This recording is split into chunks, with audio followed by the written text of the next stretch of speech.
గారు అధ్యక్ష రాజుగారు చాలా స్పష్టంగా ఇన్స్టిట్యూషన్ గురించి చెప్పారు అధ్యక్ష. ఈ పాలిటెక్నిక్ 1956లో స్థాపించారు. 9 సెక్షన్స్ ఉన్నాయి. పెద్దలు అన్నట్టు 1707 మంది విద్యార్థులు ఈరోజు ఈ పాలిటెక్నిక్లో ఉన్నారు అధ్యక్ష.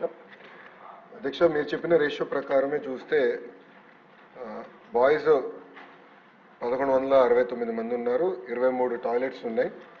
అంటే మీరు చెప్పిన 40 మందికి ఒక టాయిలెట్ రేషియో ప్రకారం 720 మంది విద్యార్థులకి సరిపడా ఉంది. షార్టేజ్ ఉంది, 240 మందికి షార్టేజ్ ఉంది. గర్ల్స్కి వచ్చి గల 23 టాయిలెట్స్ ఉన్నాయి అధ్యక్ష. మీ రేషియో ప్రకారమే 575 మందికి సరిపడా ఉన్నాయి. అక్కడ ఉన్న గర్ల్స్ 538. సో గర్ల్స్ వరకు రేషియో పర్లే కానీ బాయ్స్ కొంచెం షార్ట్ ఫాల్ ఉంది అధ్యక్ష. దీనికి ప్రధానంగా ఏంటంటే అదనంగా అవసరమైన రిపేర్స్ అండ్ రెట్రోఫిట్టింగ్ కానివ్వండి, టాయిలెట్స్ కానివ్వండి, దీనికి అదనంగా ఒక 2,70,00,000 రూపాయలు అవుతుంది. రోడ్లు కూడా వేయాల్సిన అవసరం ఉంది. అదే ఆల్రెడీ నా అధికారులు నాకు చెప్తాం జరిగింది. తొందరలోనే ఆ పనులు కూడా నేను ప్రారంభిస్తాను అధ్యక్ష. నేను కూడా కోరేది గౌరవ సభ్యుల్ని ఒక 10 రోజుల ముందల కొంచెం ప్రశ్నలు పంపించమని కోరుతున్నాను అధ్యక్ష. ఎందుకంటే టైం సరిపోవట్లేదు. ఎందుకంటే అధికారులు నాకు రిప్లై ఇచ్చిన తర్వాత నేను ఫోటోలు కూడా తెప్పించుకున్నాను అధ్యక్ష. మీకు ఆ ఫోటోలు కూడా ఒకసారి చూపిస్తాను. మీరు అడుగుతారు నాకు తెలుసు, అందుకే ఫొటోస్ కూడా తెప్పించా. క్లాస్ రూమ్స్ ఎలా ఉన్నాయి ఏంటనేది ఫొటోస్ అన్ని కూడా తెప్పించా. ల్యాబ్స్ ఎలా ఉన్నాయి కూడా తెప్పించా. టాయిలెట్స్ కూడా ఎలా ఉన్నాయని నేను ఫోటోలు తెప్పిస్తాను జరిగింది అధ్యక్ష. సో అన్ని తెప్పించాను. మీరు అన్నట్టు it is not up to standard. There is no ambiguity. Improve చేయాల్సిన అవసరం ఉంది, దాంట్లో ఎలాంటి సందేహం లేదు. సో నేను కూడా ఇప్పుడు సిస్టమేటైజ్ చేయాలి. ఇది ఒక డాష్ బోర్డ్ క్రియేట్ చేయాలి.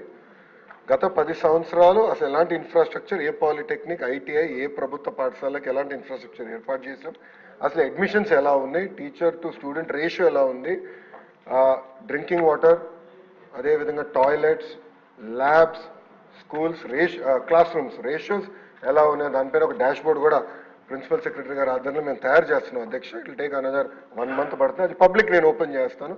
చేసి ఎక్కడ తక్కువ ఉంది, ఎక్కడ ఫోకస్ చేయాలి, ఎందుకంటే ఏ ప్రభుత్వానికి లిమిటెడ్ రిసోర్సెస్ ఉంటాయి.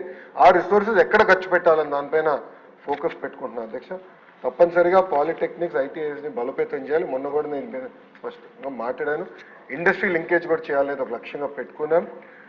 పక్క రాష్ట్రాల్లో టాటా సంస్థతో కూడా ఒప్పందం కుదుర్చుకుని 10% ప్రభుత్వం డబ్బులు ఇస్తే 90% టాటా సంస్థ డబ్బులు ఇచ్చి నర్చర్ చేస్తారనేది ఒక ప్రతిపాదన ఉంది.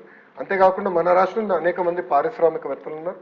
వాళ్ళందరూ తిరిగి వచ్చి ఒక్కొక్క పాలిటెక్నిక్ దత్తకు తీసుకుని ఇండస్ట్రీకి రెలవెంట్ కోర్సెస్ తయారు చేయండి, వాళ్ళ ప్లేస్మెంట్ కూడా మీరు బాధ్యత తీసుకుంటే బాగుంటుంది అనేది ఆ డిస్కషన్ కూడా నేను ప్రారంభించాను అధ్యక్ష.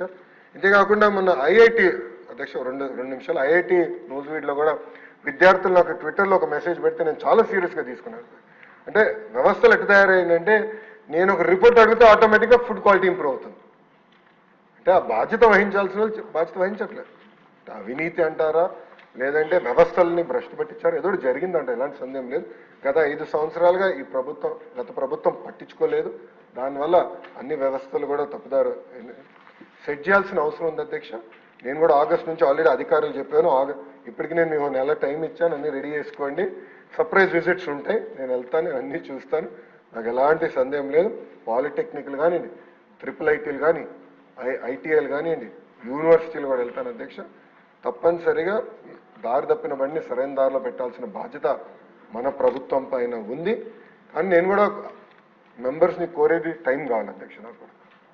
ఎందుకంటే నిన్న కూడా ముఖ్యమంత్రి గారు చాలా స్పష్టంగా మంత్రులతో అదేవిధంగా సెక్రటరీలతో మీటింగ్ పెట్టారు. రిసోర్స్ కన్స్ట్రెంట్స్ ఉన్నాయి, దాంట్లో ఎలాంటి సందేహం లేదు. కొంచెం రిసోర్స్ టైప్కి టైం పడుతుంది, తప్పనిసరిగా చేస్తాను. యూనివర్సిటీల దగ్గర నుంచి కేజీ వరకు తప్పనిసరిగా మొత్తం విద్యా వ్యవస్థని ప్రక్షాళన చేసి దారి తప్పిన వ్యవస్థని సరైన దారిలో పెట్టే బాధ్యత నేను తీసుకుంటాను.